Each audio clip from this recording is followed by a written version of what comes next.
you're given, that's how we live it. Don't be mad at the system, it's simply how we've existed. I hear a lot of people talking like they politicians and choose to be an accountant because it's safe in a business.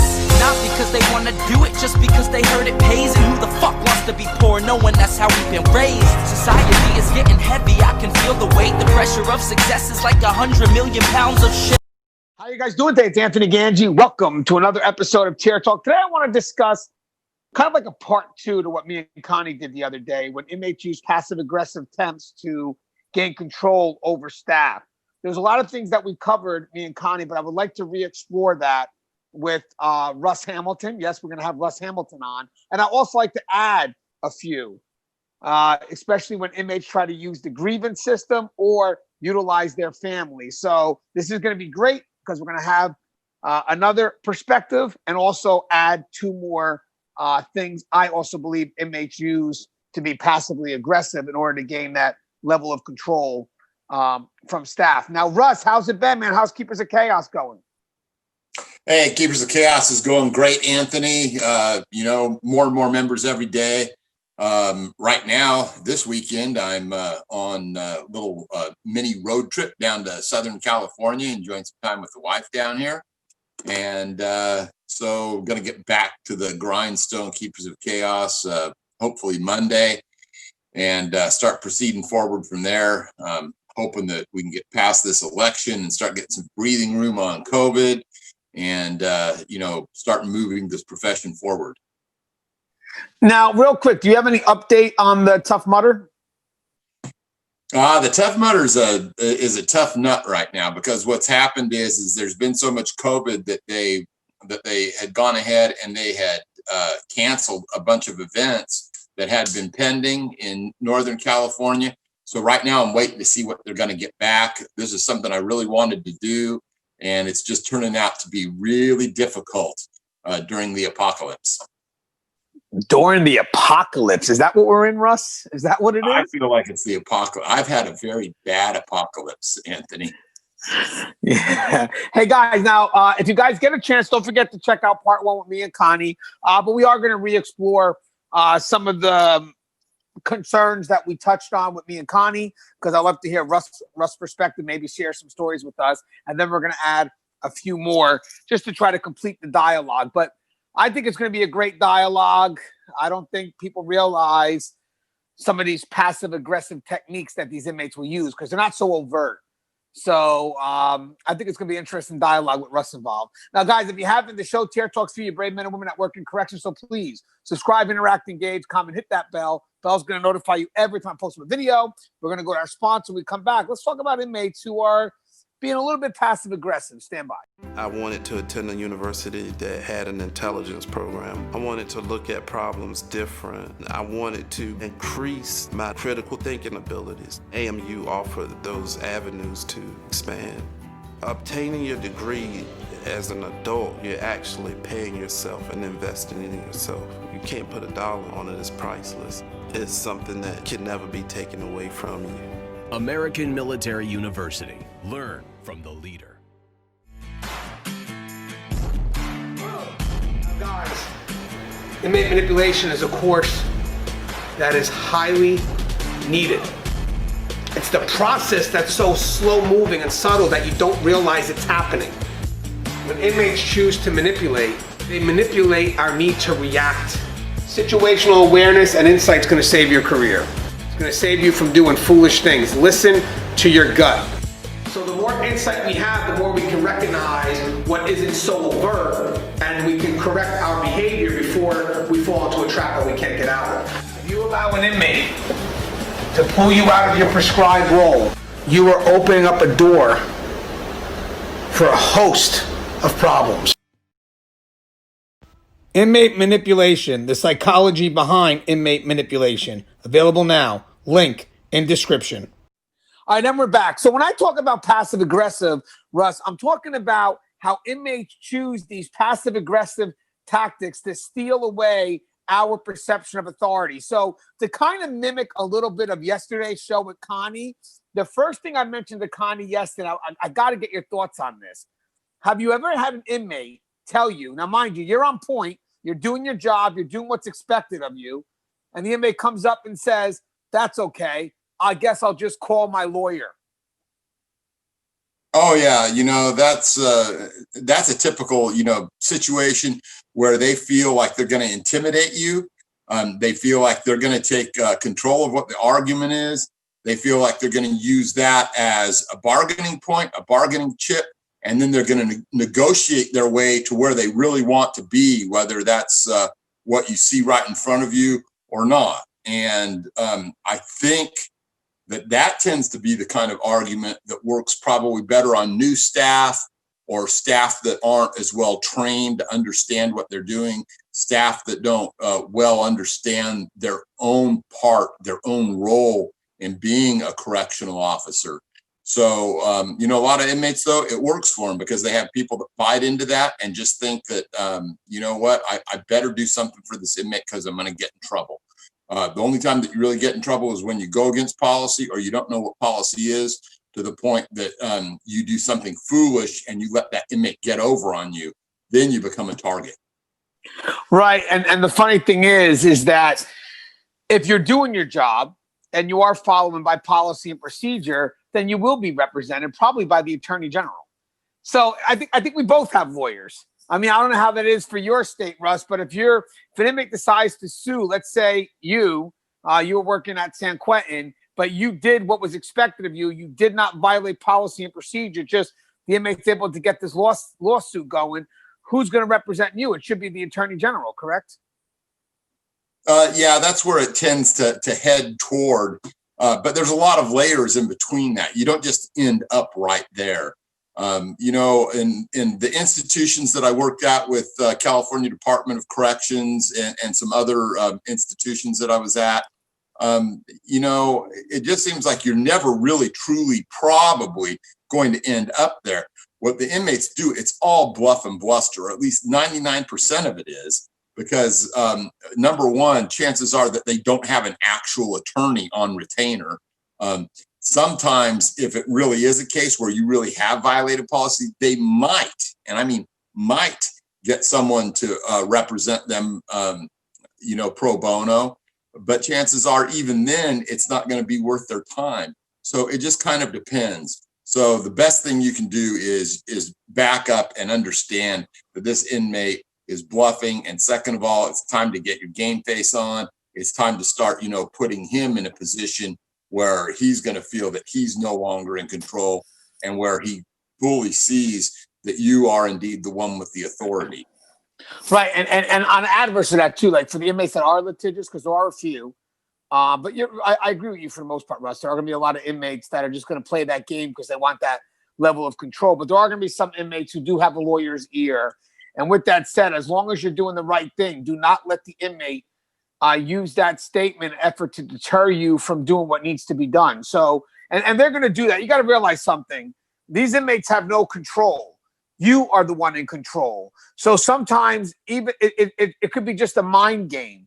You're doing what's supposed to be done. The inmate will turn around and say, you know what, I guess I'll just call my lawyer. What they're trying to do is take away that perception of authority and give themselves that level of control. What you need to do is be confident in the skill that you have, be confident in the fact that you know your job, you know the policy and procedures, and keep doing what needs to be done. Do not let that inmate get that statement off to a point where you become hesitant and freeze. And I'll tell you, I've seen it happen where you do have inmates that may have been successful in a lawsuit and it kind of travels. Like this inmate has beaten the state before. That's fine. It happens. We're not going to win every lawsuit, but that doesn't mean that inmate has carte blanche. That doesn't mean that inmate is untouchable. At the end of the day, is that inmate could win a lawsuit against whoever they want, but I'll make sure that they don't win a lawsuit against me. If they have a challenge with me, I'm going to be able to say, well, I follow this, and this. But again, you're going to have those inmates that are going to push those buttons. Please don't let it stop you from being effective. And I actually call that, I don't know if you would think of it the same way, Russ. I actually call that, it's like a passive aggressive fear tactic. Would you agree with that? Yeah, it is. It could be seen as being passive aggressive. It could be seen as a bluff.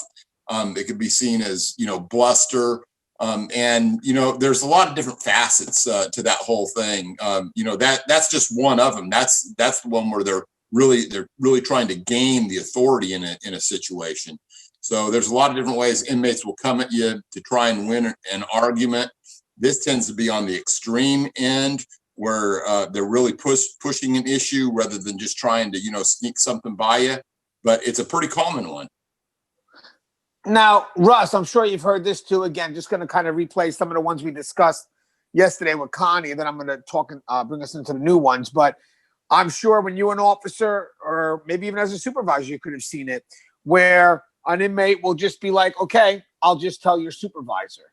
And they try to use this connection with the supervisor to get some control of the frontline staff, or at minimal, the subordinates of the supervisor. Have you ever seen that? You're doing your job effectively, maybe doing some searches like you're supposed to. When the inmate comes out, I feel like I'm being harassed. I'm going to tell the supervisor, or I'm going to write a grievance and send it over to administration. Yeah, probably a million times I've had that happen to me.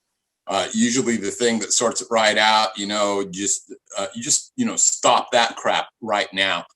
Usually right in front of the inmate, call the supervisor on the radio. Hey, I need you over here in my building ASAP, or call him on the phone. Hey, come over here. We need to talk to this inmate. And that usually, shuts all of that down right then and there, because the inmate then realizes, oh, you know what? This guy, he does have a line of communication open with his supervisor.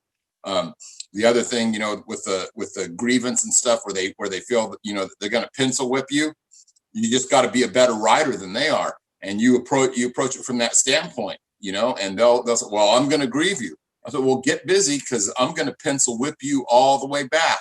I know what I'm doing. I know what policy says. So just get ready. Be ready. Yeah, I like that, the pencil whip, man. And what's funny? I like that idea. We didn't discuss this last time, but I do like that idea. Like the inmate, a lot of inmates, when we're on top, we're doing our searches. Maybe they're an inmate that has a reason to be searched frequently. Maybe this is the inmate that gets a lot of contraband. And, we're going to keep on top of those inmates. We're going to keep on top, make sure they're not continuing to get contraband. And I like the idea of the moment they say, well, I'm going to notify the supervisor because I feel like you're harassing me. I like calling the supervisor right down. I like, letting the inmates see that me and my supervisor have that connection. But now you as an officer, when you call that supervisor down, what are you expecting from the supervisor? Well, it kind of depends on the situation. Sometimes it's just a matter of the supervisor coming over and sorting it out. If things have already got heated, or the inmates, displaying some kind of less than passive aggressive behavior, and more on the side where he may need to go into cuffs, he may need to go have a chat with that particular supervisor in handcuffs when that is appropriate. But just the mere fact that you show them that you're willing to discuss anything in front of your supervisor, it takes all that power away from them, because they think that they're going to be able to go behind your back and get their story out there before you do, and put their own special little spin on it and polish it up and present it. And you do have some supervisors that will fall for that. But I think for the most part, if you keep that line of communication open, and if you're really good about expressing yourself and, citing policy and giving examples of what led up to this, you can get that supervisor in your corner. You can get that supervisor on board with what you're trying to do, and just, cut that inmate off at the knees. Yeah, like if you consider, I love this, Russ, great dialogue, by the way. So if you consider that perception of authority, let's say I consider it like a football, right? So the officer has it at first, and now you have the inmate saying, I'm going to talk to the supervisor. So now there's a struggle for the ball. When the supervisor comes in, let's say he gets the ball. We need that supervisor to do what he can to give the ball back to the officer. It should never go back to the inmate, because this is a way an inmate's going to do to circumvent the rules, to steal that perception of authority. So when the supervisor comes on scene, all I ask is that you do what you can to make sure that you do not minimize or negate that officer's level of authority. Even if it's something that you have to correct, there's still a way you could correct it that gives the officer that level of authority back. So again, you got the ball, there's a bit of a struggle, the supervisor comes in, they get the ball.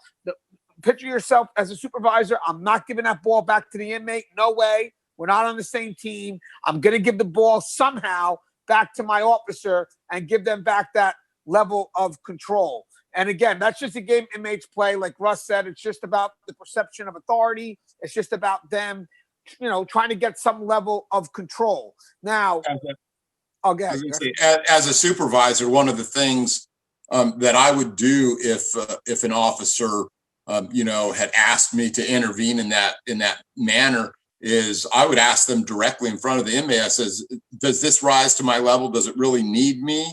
Or are you comfortable going ahead and making this? And I hand it back to them because one of the things that you have to do is you have to spur growth in your staff members. And some of them, especially if they've been, laboring under someone who's a micromanager, a lot of times they feel that they have to call you. I want them to feel that they have, number one, my backing, and number two, the authority to act on this, because they do have the authority as long as they're within, policy and procedure. There's an area in that policy and procedure where, yes, they do have to call me and notify me. But by then it's gone so far that if they know that, then, they've got it wrapped up and they're going to win this case anyway. So what I like to do is I'd like to give it back to them and have them know. And I mean, I've told inmates before, that would, come at me and say, hey, I want to talk to you about your officer such and such. I said, well, do you have permission from him to talk to me?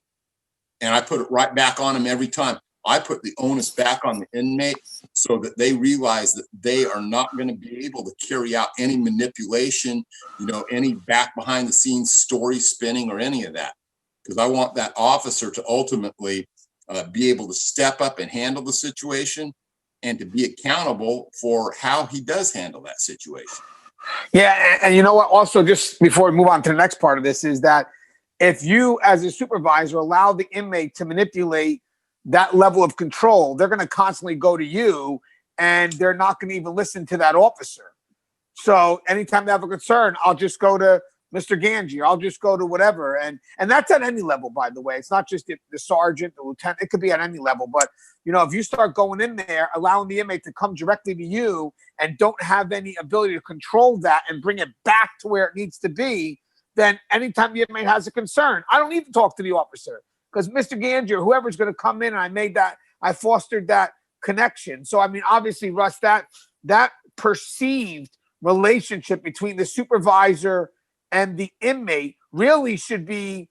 Let me just make this, because I remember, I don't know if it was Connie. Connie may have touched on this too. And I actually think I have a book coming out on inmate manipulation. I think this is one of the parts we touched on, is that the availability of a supervisor to the inmate should only be as an on-needed basis. It shouldn't really be that the supervisor is that easily accessible. Don't get me wrong. They could do their walk-arounds and check on things. I'm not saying that, but it should be really as needed, because if they make themselves too available and too accessible, they don't realize that within that accessibility, it could minimize the authority of the front line. Would you agree with that, Russ? Yeah, and more than just agree with it, I'd like to point out that this is one thing that I've had problems with some of my supervisors doing things like this in the past. They'll, try and be, or they will try to appear to really be, on the ball and, willing to sit down and work things out. And so they'll establish, what they refer to for the inmates as an open door policy. And that open door policy, all it ever does is it just undercuts the authority of the officers. It tends to make the inmates very chesty about pressing issues. And it's actually, a pretty dangerous thing to try and instill. And yet they adopt it, and they do this because they think that in the real world, outside of prison, that this is good and this is healthy and it promotes dialogue. And that's not what it does in prison. Because in the real world, you're not dealing with a population that's made up exclusively of what? Of this criminal mindset, of these antisocial criminal thinking sets. And so, they're just really, laboring under misapprehension about how things work in prison. And that's not a good kind of supervisor to have in a custody situation. Yeah, well said. There's a quote from you in my book. I think it's one of the first chapters that talks about the criminal mindset. It's a very powerful quote. The person that's edited my book picked up on that quote. Guys, I'm not going to say the quote now. If you guys are interested in getting the book when it comes out in the market, it'll be a good reason to pick up the book. You get a Russ quote. And eventually we'll have Russ's book out there soon on complacency. I'm sure it's something he'll work on. I want to touch on the grievance real quick, just to make sure we know that every grievance, I know some people may think that, you could ignore them. You can't. The grievances have to be reviewed, but it's how they're reviewed. An inmate's going to be able to have access to the grievance system. They need that because sometimes there are concerns that do have to be looked into. But with that said, the grievance system is not put into place to minimize the authority of the front line. Actually, if done correctly, it could also document the reactions that we're committing ourselves to in case the inmate decides to play that game. But what we tend to do with the grievances is that you do, unless there's a reason not to, you should talk to staff first, find out what the concerns are, and then address it from there. But sometimes if you start to have the same concerns from the staff, no matter where they work, then there may have to be a different approach. But for the meantime, for the grievances, I do tend to go to staff first to see what the issues are, unless there's a reason that I feel that I can't, and maybe that could deal with the credibility of the individual. I don't know. But eventually, when I start having a lean towards the supervisor really looking at the issue, then we know that probably there's going to be some action that may need to be taken. But again, I don't want people to think that when an inmate puts a grievance in, they automatically have that power and control. If an inmate comes up to me and says, Gange, I like, again, kind of what Russ said, but a little bit different, but exactly on the same page is, Gange, I'm going to write you in a grievance. That's not a problem. Here's my name. Do whatever it is that you got to do.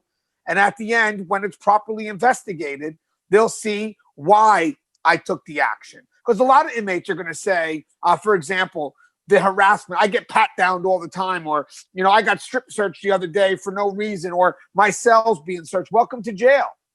Welcome to prison. And the inmates that usually make those complaints are the ones that are hot with contraband all the time. So of course you're being targeted because you put it on yourself. And I will probably go back to staff and say, hey, great job. Because sometimes, I'll be honest with you, sometimes the higher level will know, okay, that means that these people are doing their job, because we do expect grievances, because inmates, they don't want us to do our job. And sometimes when they write the grievance, they wind up writing why the officer had to do it. You know what I mean? Like, they kind of put it right into that grievance and admin be like, yeah, but you know what? We'll be able to say that's in accordance with their job. So why does this officer keep on pat frisking me? Why does this officer keep on doing a cell search? The response will be because that's in accordance with policy and procedure, making sure we have a safe and secured facility. So I just want people to realize that sometimes the grievances, it doesn't always show the bad. Sometimes it could show that we're doing our job, and administration should be aware that we should be getting some grievances. You don't want a facility that's totally quiet, right, Russ? Right. You want those, you're going to have to expect those grievances, and those grievances, are going to have to show, some level of manipulation by the inmates, who are going to spin, they're going to lie, they're going to exaggerate in the course of, whatever they're alleging to have had happened. Now, one of the things that you can do to give yourself a good defense against this is just be really careful when you get that grievance to read it thoroughly. Different facilities, different departments and stuff are going to have different ways of handling grievances, different policies, and different formats.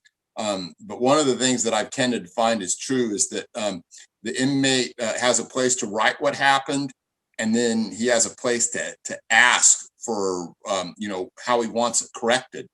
A lot of times these inmates, they'll start and they'll write what happened, And then where they ask for what was going to, what they want to fix it, they just keep on bitching about it in that space. And so as a sergeant, I would look at that and I would just say, okay, grievance granted. And because they didn't really ask for anything, guess what? That inmate just ran out all of his time for getting that down on there, because I'm going to hold it to the last minute. I'm going to put that it was granted. He didn't ask for anything, so he has no recourse. Once you grant them that grievance, they have no recourse left, and they don't have time to rewrite it, nor do they usually understand how badly they screwed up. And then sometimes they would write things on there, I want, Officer Smith to be, counseled regarding this. Okay, granted. I counseled him on it. What are they going to do? Once you grant that grievance, they lose all their power. Can't do that in every case, of course, but you can look through and find things to beat them at their own game, because most of the time they're crappy about doing it. Now, some of these guys, they'll go and they'll give some soups to the jailhouse lawyer, down there on the lower tier to help them with it. And then you got to be a little more on your game. But just look for those things where instead of reading in to, what happened, just read directly on that grievance, and don't, add anything extra in your mind. Don't add any, situations that you may or may not know about. And then a lot of times that grievance will resolve itself. Trust me. Hey, Russ, that's so spot on. I that plays out every day by us, 100%. And I also want to say, before we move past the grievance, just to kind of reiterate, it's okay if the inmate wants to write the grievance, because I actually have turned around and said, as an officer, sure, you can write the grievance and let management see that I'm doing my job. Let them see it. So you're grieving me for things that are particular to what I need to do.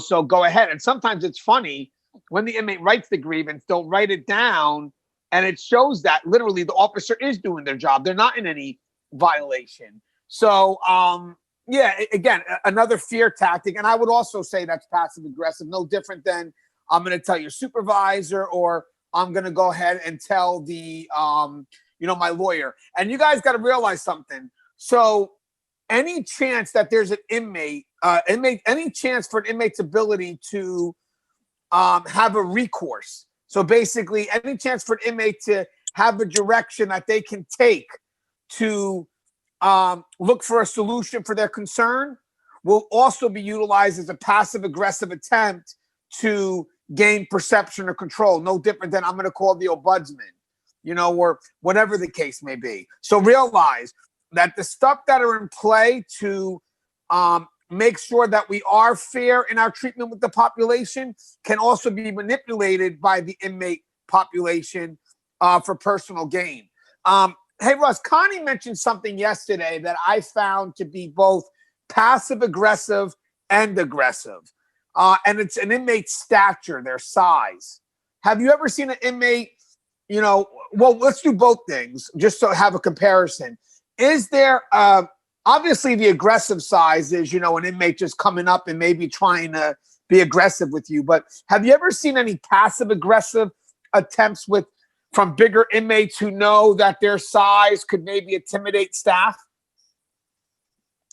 I think when we start talking about that arena, though, I think that we're starting to get past where I would really think of as being passive aggressive. An inmate starts to stand up, starts to square toward you or something like that. We've gone beyond that point. When I think of passive aggressive, I think about threats that are lawful for them to carry out, like a grievance, like their lawyer, like telling your boss. And then I also think about, just being resistive in a manner that's calculated to make you lose your cool and to bring you to a point that you boil over, where you do something stupid and where they just are trying to run the clock out by doing things that they know aren't right. Like one example I'll give you later on, we'll talk about circle talking a little bit. Actually, we can actually cross into that a little bit, because I'm actually looking for some other passive aggressive attempts. I'm actually looking through some of the comments that I got, including on Facebook. I'm gonna revisit that real quick to make sure we cover a little bit more than I did on the original dialogue. So what exactly is circle talk? What does that mean? Okay, circle talking is where an inmate really doesn't want to have an interaction with you. And so if I were going to give you an example, maybe I see an inmate headed somewhere on the yard, and I call him over to me, and I say, hey, where do you live? And rather than them being responsive and telling me, hey, I live in dorm 32 or I'm in cell block C1, instead, they provide you with a completely different piece of information that you didn't ask for. And they'll say, oh, well, I'm trying to go and get to medical, or I'm going down to see my counselor. And they're non-responsive, and they just want to take control of the situation. They're probably in a position where they're probably not exactly where they're supposed to be at that moment. They might be out of bounds. Maybe they got out of their cell or their dorm and they weren't supposed to, or for whatever reason, they've just decided that they are going to be contrary to the situation at hand. And so in that circle talking, they will never answer you directly. And that's where you have to cut them off. Usually, I'll stop them and say, look, be responsive right now, or because I don't know who you are, I don't know where you live. You've already said that you don't have your identification on you. You know what? Screw it. Turn around. We're going to cuff up. We're going to figure this out right now. Man, if you've been in this business a hot minute, you know exactly what I'm talking about. Whatever it is you're asking them, they give you some answer that doesn't even pertain to what you were trying to elicit from them. Yeah, actually, we talk about how inmates lie in generalities, and we have to force the specifics. You got to get those inmates to stay to the point, because if you don't and you let them wander down wherever they want you to go, like wherever they want to take you, then you wind up getting yourself caught up. 100% correct. One other thing that someone mentioned, because when we did talk about this, one of the things they mentioned, big thing was the grievance we talked about, but they also talked about inmates will quickly say they'll call their families. Now, the funny thing is they may say that a lot to the front line, but management gets the calls. I'm going to tell you that right now. Higher level admin, the management gets the calls. Again, that's where we have to remind the families. Now, guys, if you're in management, this is how you can help the front line. Because I will say this a lot. Inmates are going to have access to calling their families probably a lot more than they do their lawyers. So when they say concerns, these families are going to call the facility. And some of them are connected. Some of them are connected at some high-level representatives, which unfortunately can cause the upper echelon for that agency to kind of scramble a little bit. But what I always do, when I think is best, is that if the inmate has a concern, now we're not really talking about an emergent concern. Obviously, every concern is going to be investigated. Don't get me wrong. But if inmate does have a concern, the first thing you have to make sure is that you're speaking to the emergency contact and nobody else.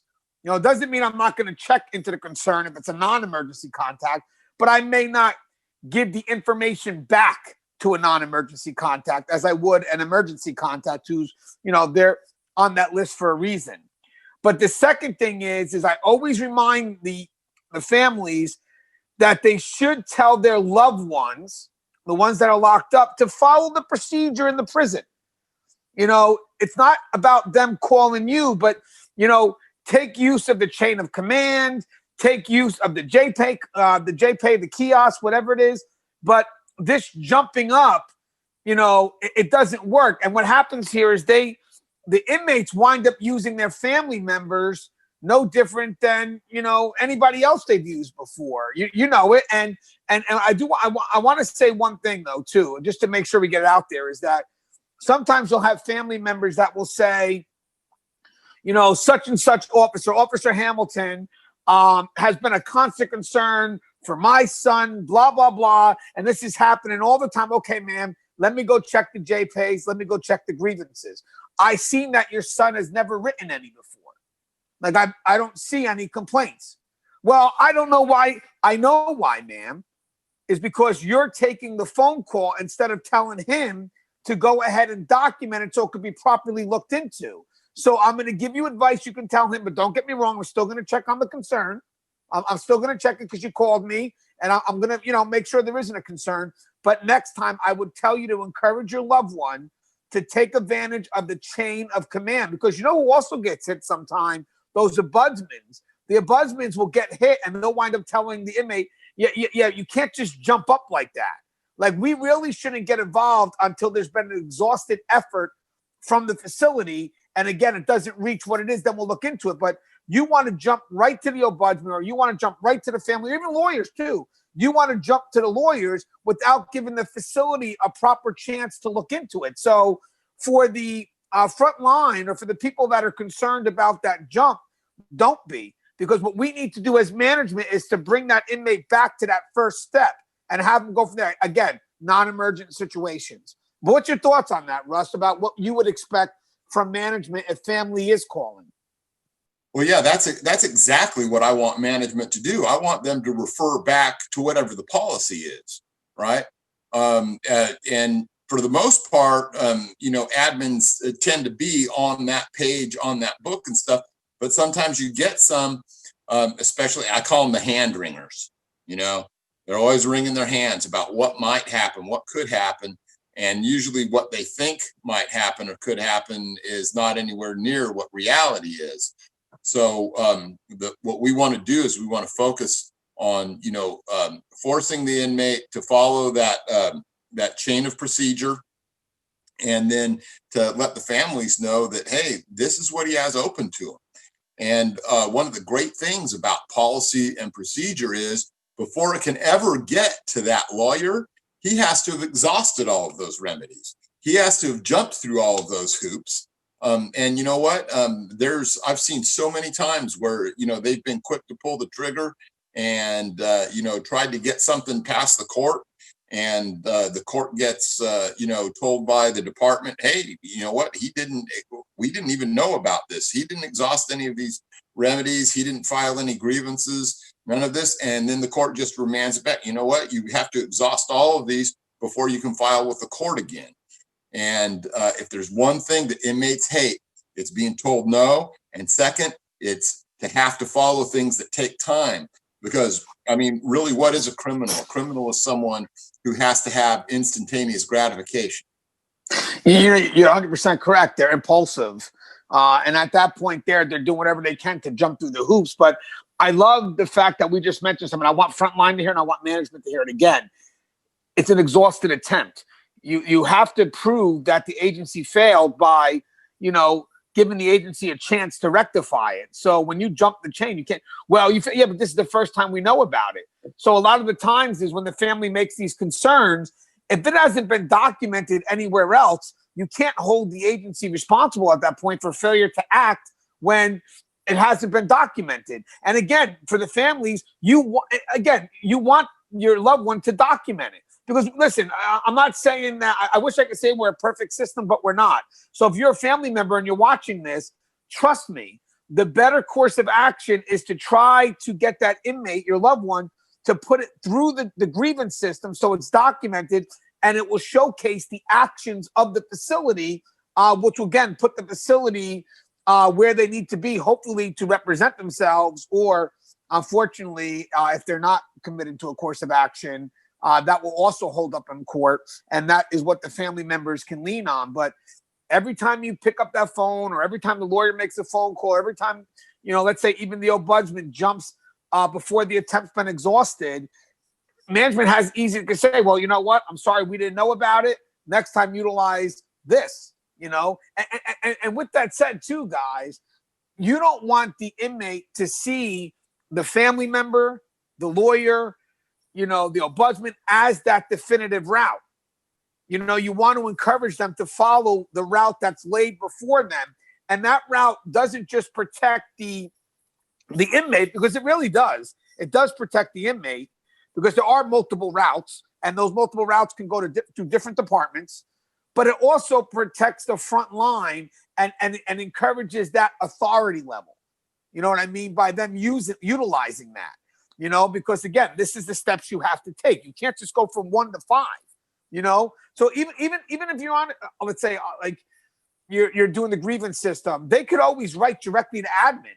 Admin has to be saying, well, you know what? You're writing to me about, let's say, this concern, but you really haven't gone through the proper channel. You haven't even wrote to custody yet. Admin's here. So now if admin gets involved too soon, you are taking away the authority from that department. Kick it right back and let the inmates see that, hey, I wrote to admin, yes, and admin gave it to custody because you have not gone through custody first. That is the level, unless there's a conflict. And that's a whole nother dialogue. Hey, Russ, do you have any other passive-aggressive attempts that you could think of in your almost 30-year career that, maybe just a unique situation? I think we covered a lot in general, but what about like maybe any time you felt an inmate was passive-aggressive with you? Oh, yeah. I could go into, hundreds of different scenarios. One thing tends to be is when they're non-responsive to an order that you've given. Hey, turn around, I'm going to cuff you up, or you order them out of an area and they just stare at you. Sometimes they sit down or they stand up, they don't move, and you've clearly told them to do something, and they've decided that they're not going to do it, but they're also not going to challenge you verbally, and they're not going to act in a manner where they clearly are disobeying, because they're going to try and spread some ambiguity in that for when the paperwork happens later on. And so that's the point at which you've got to get them to, fall off on one side or the other. And, it's time to, call for some backup, get there, do whatever you've got to do to safely cuff them, extract them from the area, whatever it is. But, that's a big one. It really is, where they're just, they're contrary to following a lawful order. Yeah, and guys, I'm sure we can speak all day about passive-aggressive threats, passive-aggressive physical threats, which I would automatically assume as aggressive. But sometimes there are passive-aggressive threats as well that, could be seen as a safety concerns. I don't care how passive-aggressive it is, even if the threat could be rather ambiguous. I don't care. You'll have some inmates that will say, I don't care what they mean by it either. Let's say an inmate comes up and says something like, yeah, well, we can handle this. Okay, I don't need someone to put in that, yeah, we can handle this by doing, nope, I'm going to take it as a threat. Oh, I didn't mean it was a threat. I mean, I'm going to call my lawyer. It doesn't matter. I'm going to take it as a threat. Let the disciplinary hearing officer decide what you were going to do. A lot of times people, think they have to have the specifics. Like, we can handle this. I'm going to fuck you up. No, we can handle this. I don't care how many ways they can interpret that. To me, I'm going to interpret it as the most aggressive way possible. I know you got something with that, Russ. What do you got? Yeah, just going into the verbalizations. Yeah, sometimes instead of being silent, that they will verbalize something. They'll say, well, go ahead and do that. Let's see what happens. Or, yeah, we will handle this, like you said. Those are the situations that, they're hard to address. You're probably not going to get an actual charge out of them with regards to the district attorney or something like that. But the good thing about our in-house disciplinary system, at least in most states, it's based on preponderance of the evidence rather than whether there's a reasonable doubt or not.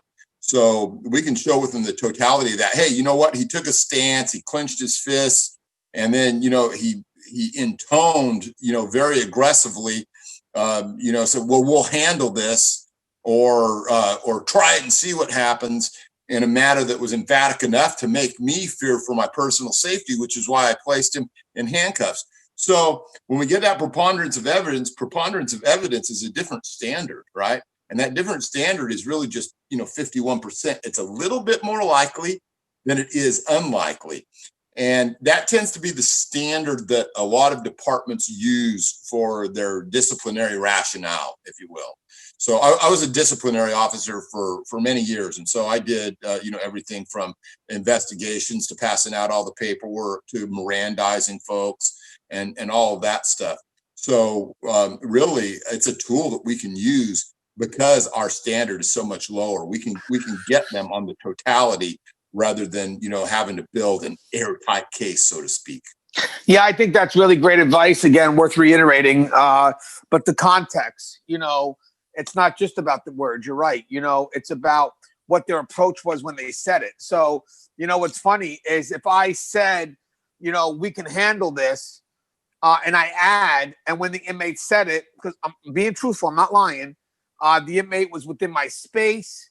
They had their their fist clenched, all this other stuff. That changes the meaning to we can handle this, and that's a good picture to paint if that is an honest picture. But hey, Russ, that is really spot on advice with that, because I think a lot of people may not realize how important it is to add the context, because that's going to show exactly, or that's going to add a little definition to the words that are ambiguous. You know what I mean? So, we start off with an ambiguous statement that can give the inmate a little leeway to maneuver. Okay, that's fine. I'm going to add some context to do what I can to define that ambiguous statement.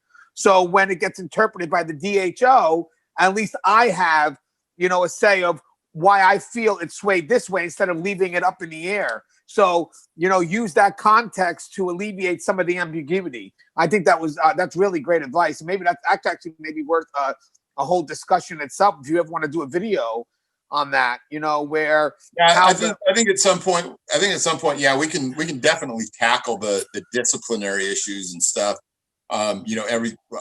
Whatever anyone wants to look at, everything from paperwork to time constraints, things like that. And though every department's different, all of the important features are the same.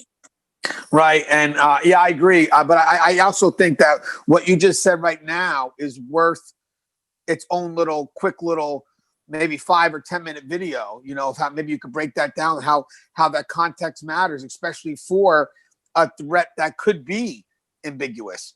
I thought that was spot on. Hey, Russ, do you have anything you want to say in closing? I just want to say,